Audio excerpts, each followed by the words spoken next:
The 3 unwritten rules of plans.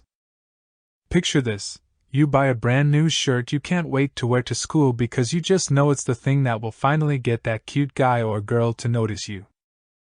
You plan out your outfit and make sure it all matches perfectly. When you're eating lunch, tragedy strikes. You spill ketchup all over your new shirt, just as the person you've had a crush on forever walks up to your table. Sometimes life doesn't go as planned. In the Bible, there's a story about a guy named Gideon. Not only was Gideon from the weakest clan in the tribe of Manasseh, but also he was the weakest person in his family. He was definitely an unlikely person for God to choose.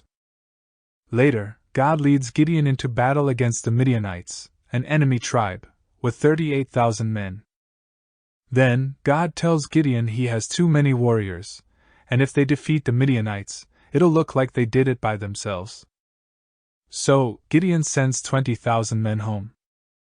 God said that's still too many, so eventually, Gideon is left with only 300 men. The Lord gives Gideon and Israel victory over the Midianites with only the 300 soldiers, which certainly wasn't what Gideon had originally planned. When we think about the future and what God has in store for us, it's important to remember that things won't always go as we plan them. In fact, there are 3 unwritten rules of plans you should follow.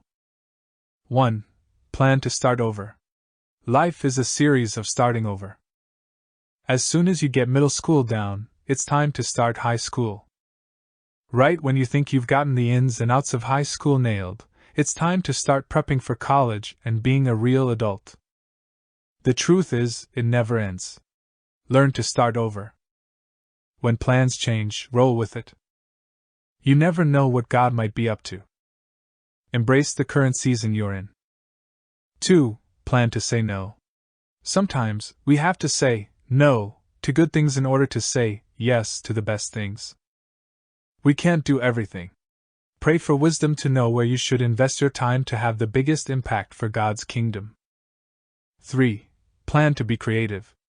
God's plans can sometimes take us down paths we don't expect. For Gideon, this involved using what he had: clay jars with torches instead of normal battle-ready weapons.